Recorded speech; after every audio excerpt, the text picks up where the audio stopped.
Hi, this is Harold Bell for the Legends of Inside Sports and the Way We Were. My Way. Today we got a special guest. This young man has been writing professionally in one form or another for 35 years. He is a senior writer for the Fountain Call, a contributing writer for the Black Press, a weekly contributor to Wake Up and Live, the Caribbean's #1 syndicated show on the internet. And he joins his wife, Mimi Mercado Lucis, on her weekly program, Timber Public. I would like to welcome to Inside Sports for the first time, Mr. Barrington Salmon. Hi, Barrington. How you doing? Hi, Mr. Bell. Thank you so much for having me. Hey, man. Thanks for taking time out to be my guest. I, uh, I recently read that great column of yours in the Final Call, Yes, sir. titled "Racist Class and Privilege in the NFL's Unresolved Issues." Now that's an understatement when you say the NFL's unresolved issues. Burrington, tell us about some of those unresolved issues.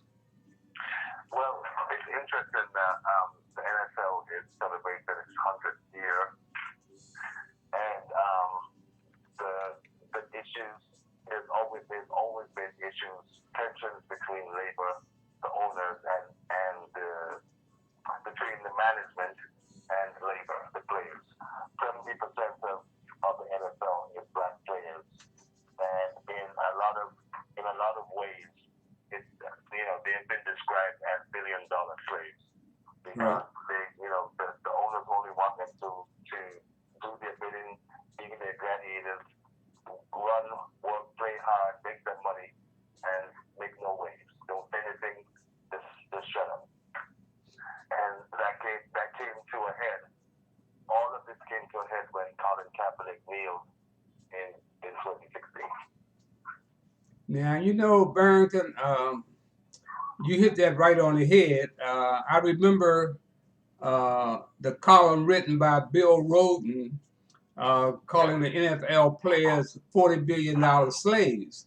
Now I had no problem with that, but he works in a profession that is also slavery, and that's the media.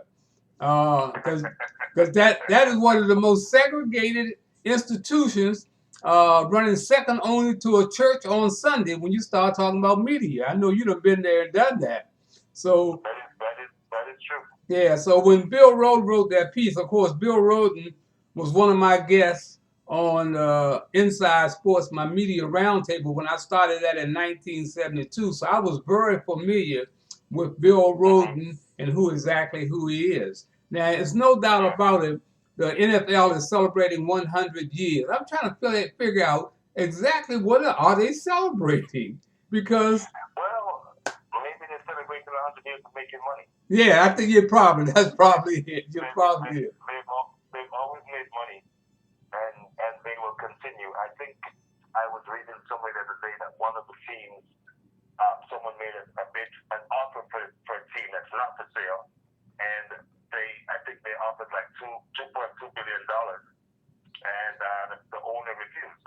Isn't that So something? these guys are sitting on gold mines, and they're basically doing it on the backs of their black players. Right. You know, that is so interesting that 100 years, we talk about 100 years, and they still don't have any black ownership.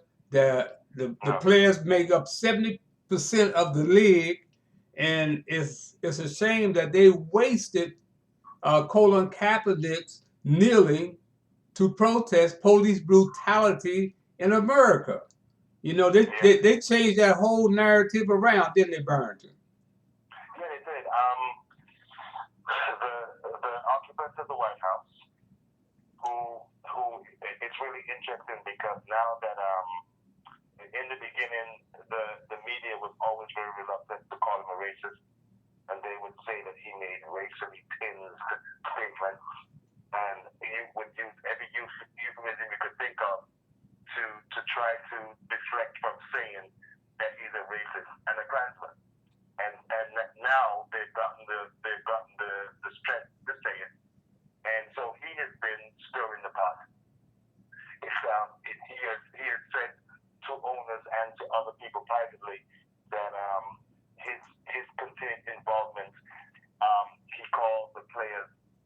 which is he said that if that the owners should throw them out of the league because they were protesters, and he believes that by continuing to disparage the players and to disrespect them, that is somehow a winning ticket for whoever it is that they claim his base to be.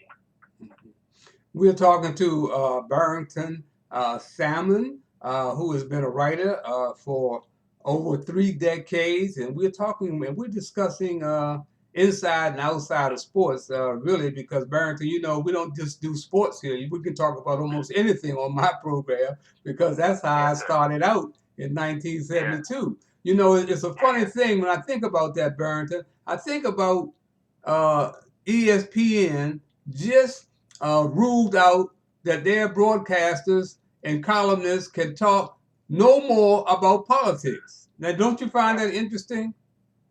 Yes, I think it's very interesting, and that's why Jamel Hill lost her job. Yeah. Mm-hmm. Because she refused to be a flunky. She refused to pretend that everything is great and everything is normal. I think it's just so disingenuous for ESPN to act as if race doesn't matter, to act as if anything controversial shouldn't be talked about. If that's the case, it shouldn't be on the radio. That's right. That's right. Radio or television. It's crazy. When I think about ESPN, I think about the Washington Post. They and sports talk show hosts today all around this country. They followed my format. ESPN just took my radio format and made it a television format. And of course, the Washington Post took my Inside Sports tag and took it up to New York and started Inside Sports Magazine. So now here these folks are talking almost 4 decades later, talking about no more politics, which helped make ESPN what it is today, Barrington. Yeah, that's true. Yeah. That's true. Well, once again, so you have people like Stephen Elsworth, and sometimes I wonder why he even bothers to say anything, because half the time he doesn't say anything that makes sense to me. Mm-hmm. But everybody's entitled to their opinion, and but it really makes no sense. But it's just another example of efforts by those who think they're in control to try to control the sense. Right. So it's not much different from the days when they had enslaved people, and if you spoke out of turn, you were punished or murdered or whatever. That's right. It's the same thing. That's right. You look over my shoulder, you see Barrington Salmon behind me. That's my special guest, that good-looking young man in that baseball cap. That's Barrington. Barrington, as you mentioned earlier about Jamel Hill getting fired from ESPN, I think she's writing now for one of those. The Atlantic. Now, what did you think about her recent column saying that the black athlete needs to go back to the black colleges? I smiled when I read it, because that's a conversation that I have had with a good friend of mine, Leo Alexander, for a while. Mm-hmm. Leo has been on Facebook for years saying that the best way to even up to even the playing field is for black families to begin to contemplate and seriously consider sending their young people to HBCUs. I think it's a great idea.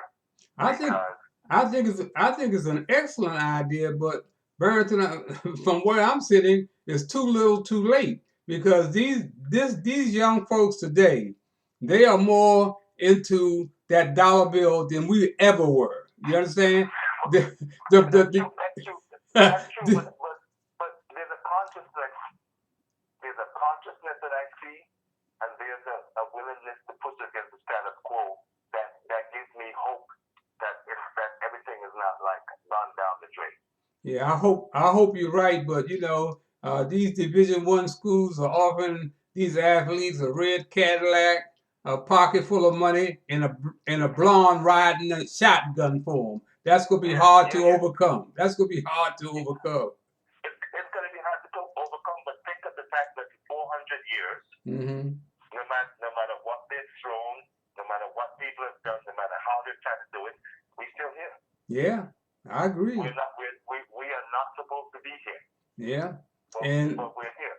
So I think that what has to happen is that some people who are conscious, some people who are risk takers, some people who are not afraid. I mean, it's not as if they're going to go to an HBCU and suddenly disappear. Yeah, they may disappear off of the television because they're not a D1 school like a Wisconsin or Michigan or one of those, or Penn State or one of the powerhouses. But I think what that would do is it would first of all begin to strengthen HBCUs, and it would begin to let these people who the NCAA understand that people have and are excited other options. The NCAA is a $1 billion enterprise. No doubt. Which is more, if not more, as much or more, the epitome of what a master slave situation looks like, because they completely own the athletes. That's they right. won't allow them to make any money. The school give them a scholarship. If they get a penny more than what the scholarship offers, they get thrown out of school. I mean, it's madness. And all these big, fat, lazy people in the NCAA are making hundreds of thousands and millions of dollars doing nothing. Mm-hmm. And the ones who are doing the real work get nothing. Get nothing. Mm-hmm. It's crazy. Yeah, it's no doubt about it. It's crazy, but I look around today, and I'm a product of course, the HBCU and Winston-Salem State. Hadn't been for Winston-Salem State, I would not be sitting here where I'm sitting today. It's just that we are surrounded by cowards, Barrington. Let's think about where we are. You named the profession, and we're surrounded by cowards. We're talking about professional cowards, man, who are scared to take a stand, man, because they're scared of losing their status, that big job, and man, our kids are. Our kids are watching all of this. You understand? And we're not setting a good example. I tried to. My wife, I know she gets teed off at me because I had sacrificed the dollar bill. I said, man, I'm not gonna let them buy me. I'm not gonna sell my people out. And that's one thing. If I leave here today or tomorrow, one thing they can say about Harold Bell, he was consistent. He was consistent, and we just don't have that kind of consistency in our politics, in our sports domains. It's not there. Yeah, that's true. That is true.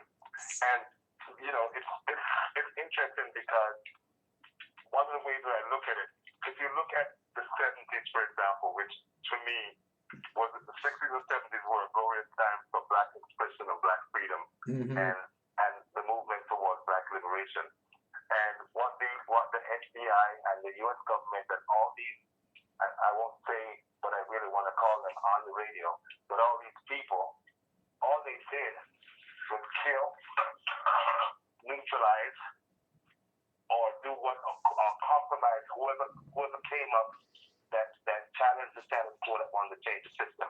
Right. So if you do that after enough, people are gonna get the message. Right. If you want to keep your job, if you want to keep your life, if you want to keep your status in the community, shut up and don't say anything. Don't rock the boat.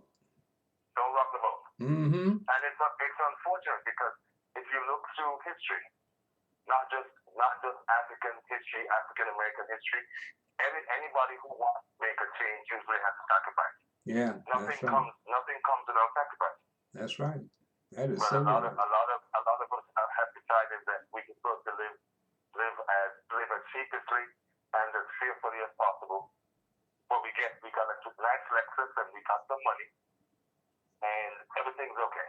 Yeah, and And that is so sad because I get disappointed, man. I guess I'm disappointed because I've seen people come through Kids in Trouble, which is my nonprofit organization, and Inside Sports, before they had that 15 minutes of fame. You understand?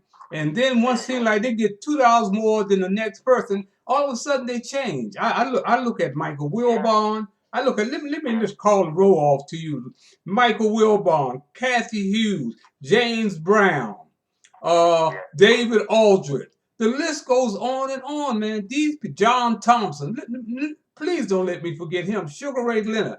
All of those folks, Barrington came through Inside Sports, but they don't reach back. They don't reach back to help. They act like they had it all the time. They don't know anything about being poor. They don't know anything about being growing up in the inner city. And I find that very disheartening, man, that we see our young people, man, blood flowing in the streets.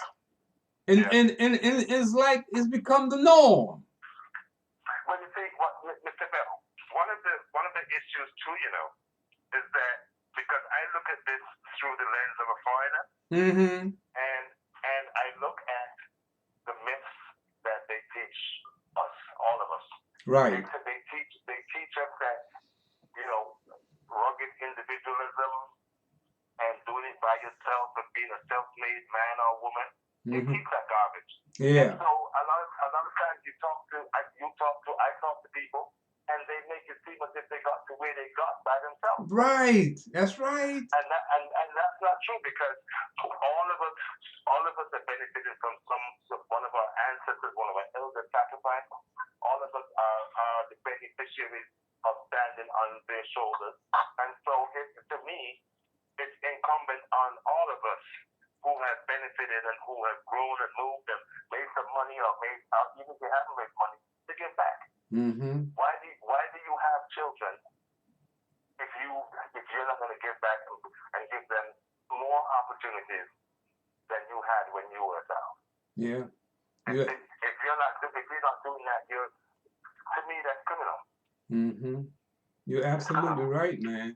We are definitely, when I think about the sacrifices made by Jack Johnson, the first black heavyweight champion of the world, when I think about the sacrifices made by Jackie Robinson, Paul Robeson, Jesse Owens, even John Carlos and Tommy Smith, man, these guys made sacrifices, for us. They made sacrifices for us, man. So I cannot figure out where are we getting all these selfish characteristics that we come up with. I was listening to James Brown on CBS last week, and they were talking, of course, about Antonio Brown. And here's James Brown talking about Antonio Brown not having integrity and character. This is like the pot calling the kettle black. Nobody, I know James Brown has no integrity or character. He has lied to me so many times, I can't even count the times. So when I hear him say that on national television, sometimes it's best to be thought a fool than to open your mouth and remove all doubt. And that's what's happening in our community today. So, hey, man, I just shake my head, and I have to be who I am. You know what I mean? I don't expect everybody to be Harold Bell, and I'm in my 80s. I never thought I would live to be this old, because my middle school principal, Mr. William B. Stinson, told my mother after her third visit to the middle school, after I got more problems, she said, "You're not going to have to worry about Harold Bell much longer, because he's not going to live to get out of high school." So I'm in overtime. Yeah, I'm in overtime. But he inspired me, though, Barrington. He inspired me, man, to do what I'm doing today, because my heroes were not black athletes, Barrington. My heroes were black women. My grandmother, my mother, my aunts, they couldn't hit a baseball out the stadium, shoot a jump shot, or throw a football 60 yards, but they were superstars in the game called life, Barrington. Yeah. And we owe everything to them. That's right.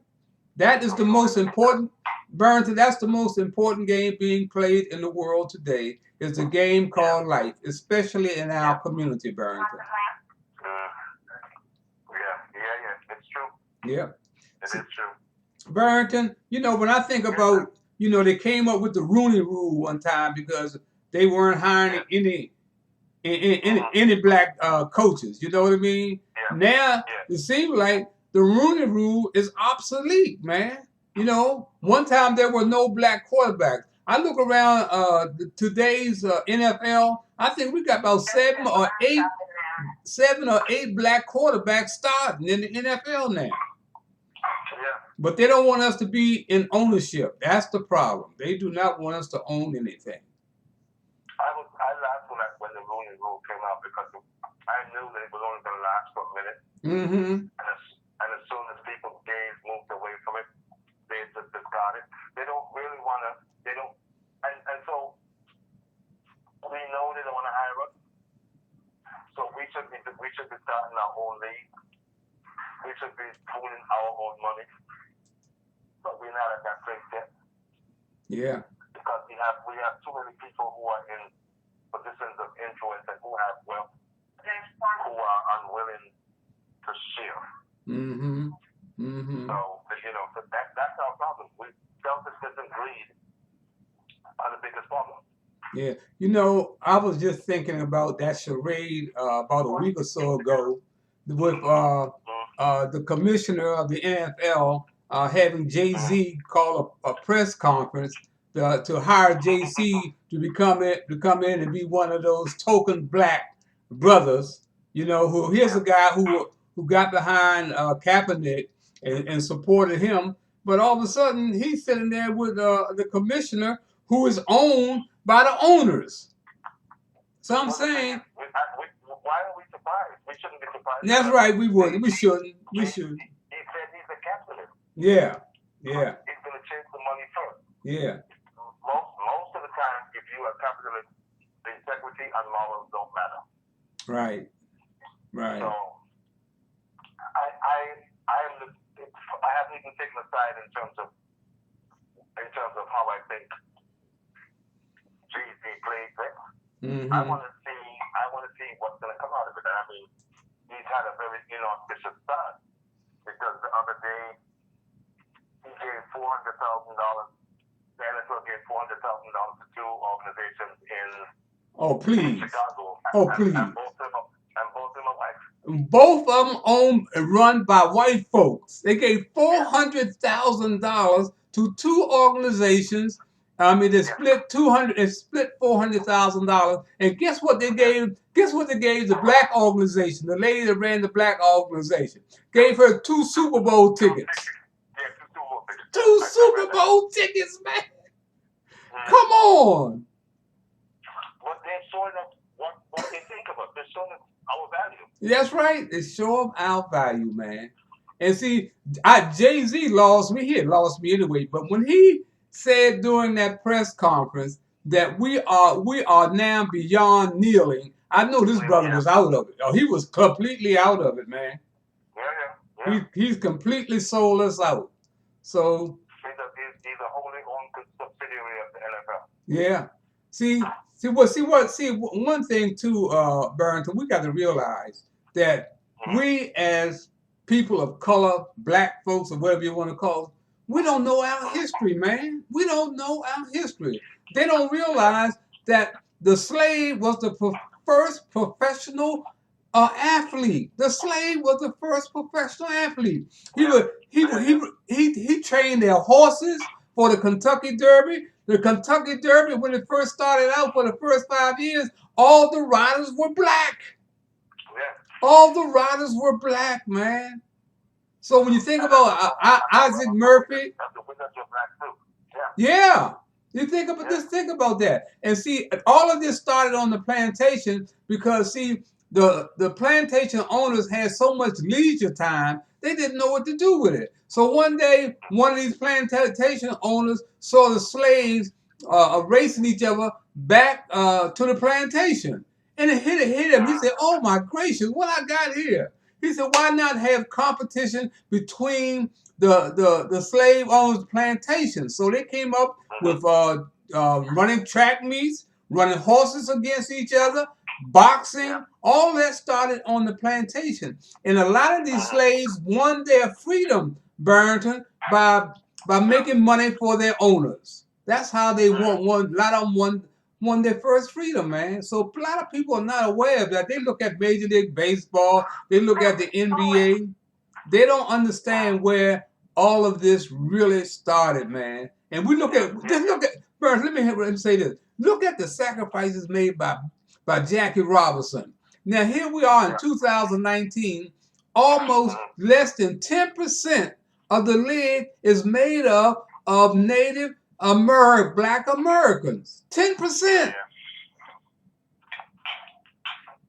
But it's interesting because what I've read and what I continue to hear is that the reason why that number is so small is because it's easier for them to play basketball, less money, less structured, less organized, and that type of stuff, and more young black kids are gravitating to basketball, for example. Well, one thing too, man. Have you ever tried to buy a ticket to one of these baseball games and see how much it costs for you to take your family out, and how much it would cost you for a hot dog and a soda? I know. Can't afford it. We can't afford it. It's ridiculous. Yep, that's exactly what's happened to us, man. Now, $30 hot dog. Yeah, how about that? How about that? Burns, let's take a look at what's happening around what happened around the NFL today. And one of the games that I was keeping my eye on was the Washington Redskins and the Dallas Cowboys. I cannot figure out what happened to Peterson last week. Why the Redskins had this brother over there in civilian clothes? Did you find out what that was all about, Barrington? They just kept on saying that it was a healthy scratch. That he's fine and there's no illness, no problems. But they just said that. But I honestly believe that I have never been impressed with Gruden. Right. I think he's a horrible coach. Terrible. And he is an example of the disease that this country is afflicted with. Mm-hmm. They constantly put mediocre white boys in positions of authority. They just because, and they rotate them, recycle them, rinse them out, bring them back, and refuse to allow fresh, innovative, different black, brown, Asian people to get an opportunity. Mm-hmm. Well, I understand that not several, but I understand the whole team came to the defense of Peterson and told Gruden that he was totally disrespecting this guy.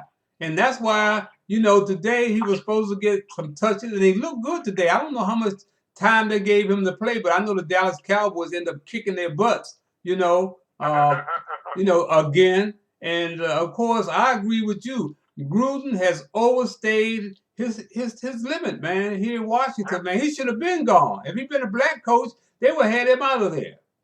Oh, after one game, he would have been gone. Yeah, they would have had him out of there, man. So it's a lot of things happening. Over in Baltimore, the Ravens beat the Cardinals today, and that brother Lamar Jackson had another great day. He's looked like he's gonna be what we call. He's a great quarterback. Yeah, he's a great quarterback, no doubt about it. And then Patrick Mahomes in Kansas City against the Raiders today, he threw 3 touchdown passes in the second quarter. So it looks like he's going to be close to 400 yards a day before this game is over. But the black quarterbacks are really proving that they can carry their own in the National Football League. It's just a matter that racism still rules in professional sports in America. Yeah, that's true. Yeah. Well, I tell you, Burns, I want to thank you, man, for taking time out here to be on Inside Sports, and man, looking forward to having you back here again.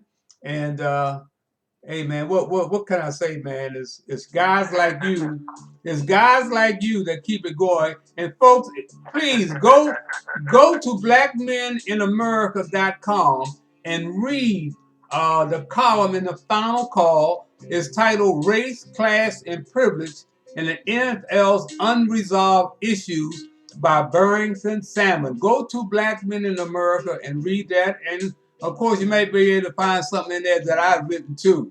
But Barrington, Barrington, and definitely the final call. Yeah, definitely where he's a senior writer and really one of the black papers that we can depend on to get the truth. So Barrington, looking forward to having you here when your time allows on Legends of Inside Sports. And once again, man, give my love to Mimi and keep us all in prayer. You got the last word. I want to thank you so much for inviting me. I always enjoy hanging out and chatting with you, and I'll be back when you want me back. Okay. Thank you so much, Barrington. Okay. Okay. That's going to be it for the Legends of Inside Sports. And remember this, that every black face you see is not your brother, and every white face is not your enemy. So I'm Harold Bell, and you can color me gone. And I'm doing it my way, the only way that I know.